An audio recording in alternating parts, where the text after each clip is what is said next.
大家好，我是鬼叔，又到了睡前故事环节，害怕的小伙伴，弹幕里扣个1，不害怕的扣一下眼珠子。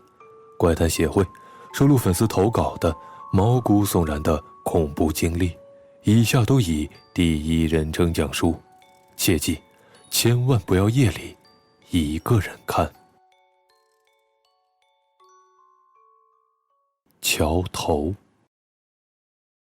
2023年夏天，我跟朋友约好去县城喝酒，当时玩了一整晚。3个发小他们都在县城里住，我自己是骑着车回家的。当时就是晕乎乎的，骑了大概半个多小时，到了我家东地南头的小桥上，这车子突然就不走了。我一想，这才充满了电，不可能没电的呀，就往北边的地头看了一眼，就看到两边的地里头黑压压的出来了10几个人，就站在马路上，也看不清人，只能看见一群黑影。我就以为是谁家里头有人去世了，就靠着墙头抽了几根烟。大概过了几分钟，那些人还不走，我就喊了几句，大概意思说的是你们是谁家的人这一类的话，但没人回话。当时的脑子还不是非常的清醒，我就想着去前边看一看，可走到一半反应过来，这半夜1、2点，谁家现在有事儿？就感觉招着什么东西了，我赶紧的给我妈打了电话。我妈她有点信这些，我就给她简单的说了一下情况。我妈让我待着，千万别动，继续的抽烟。这过了大概10几分钟吧，我眼皮子底下的那一群模糊的人影就消失不见了。此时再看向车子，莫名其妙的也有电了，我才顺利的回家。此后我再也不敢从这条路走，而是都绕小路回家，尤其不敢夜半回家了。还有一个就是今年开春的时候经历的，当时还是跟以前一样，每天晚上呢出去玩，白天睡觉，大概是今年的3月份左右。有一天晚上，我就做了一个梦，自己在一个云雾缭绕的环境里头，因为胆子也比较大嘛，也没觉得害怕，我就看见前边慢慢的走过来一个人，看身材是个男的，跟我的身高差不多，手上的皮呢比较干，感觉岁数不小了。他走到我的面前，开始跟我说话，说娃娃借点钱花花。我当时不知怎么的就说不出来话，非常的害怕，于是就开始跑。他呢就一直追着我，接着我就被吓醒了，天已经亮了。我当时觉得呢是一个噩梦，也就没当回事儿。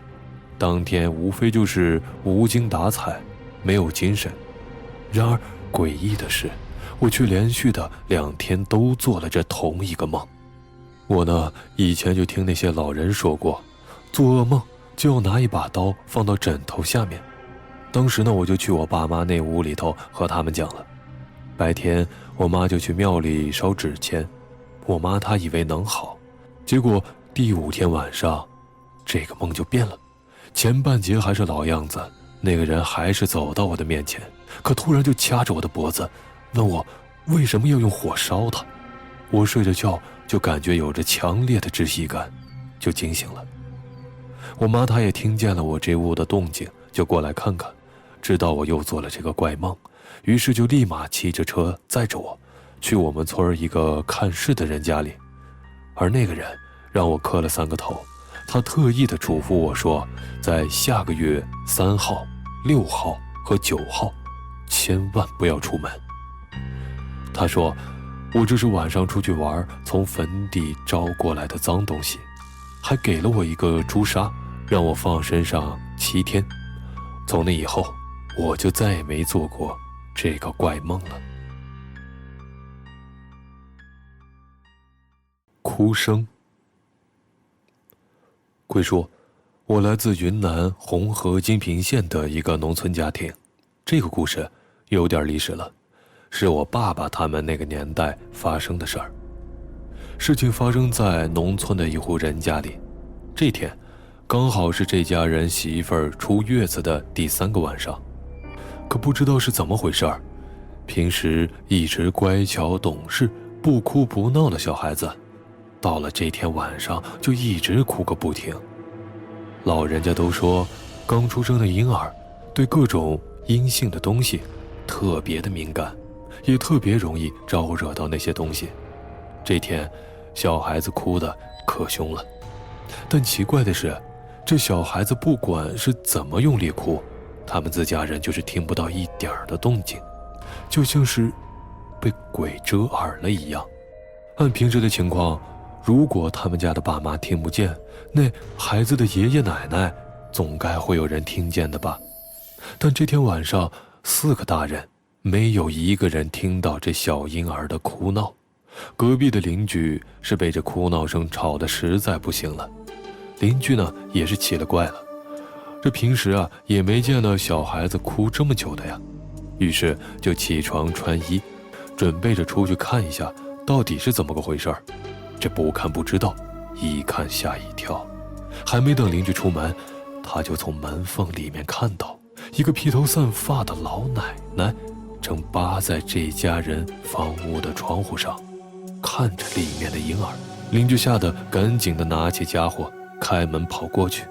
但诡异的是，随着开门的那一瞬间，那老太太竟然莫名其妙的消失了。开门，这是发生在我身上的事儿。2017年，那年我还在上初中，迷恋着玩王者荣耀。由于我外婆的身体不好，在外婆家住着，照看外婆。那会儿的农村里，7、8点早早的都关灯睡觉了，11、2点在农村已经算是半夜。我舅舅特别喜欢打牌，经常是11、2点才回来。我外婆呢，从小就叫我不要去村里边的那个集市，不仅仅是脏，还有脏东西的意思。我舅舅呢，就是从那里打牌回家的。回到家，我习惯性的装睡，不然舅舅看到我打游戏，他可是会生气的。直到舅舅上床睡觉了，我起来继续着打着王者。对了，我表哥跟我一起睡，家里呢是农村的自建房，有中间的一个大门，旁边的2个房间的小门都没关着。那天可能是我舅舅忘记把大门给关了，小门可以直接的看到我外婆那边去。不过我外婆她没睡在床上，反而是睡在了长长的椅子上。我也不记得是为什么，从我睡的房间望过去是看不见外婆的。不过从大门左侧可以直接看到外婆睡觉的位置。在我舅舅上床没多久，我就继续的玩起了游戏。可没过多久，我余光就看到了一个浑浊的白影，是人的形状。他靠在门的左侧，看向了我外婆。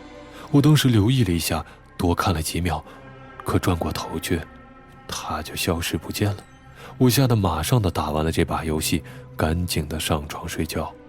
到了早上，我早早的去外婆的房间，就想说这件事儿，但我外婆却比我先开口的问我，说是昨晚有没有一个白影，并且是压了很小声才说的话。我说有，然后看向了外婆那里去。外婆说没事的，她叫隔壁的阿婆帮忙烧香驱邪，让我不要怕。时至今日，这个原地消失的白影依然让我恐惧万分。它究竟是什么呢？好了，本期结束，喜欢的小伙伴欢迎订阅。如果你也有让你无法解释甚至毛骨悚然的经历，欢迎投稿给鬼叔。下期不见不散。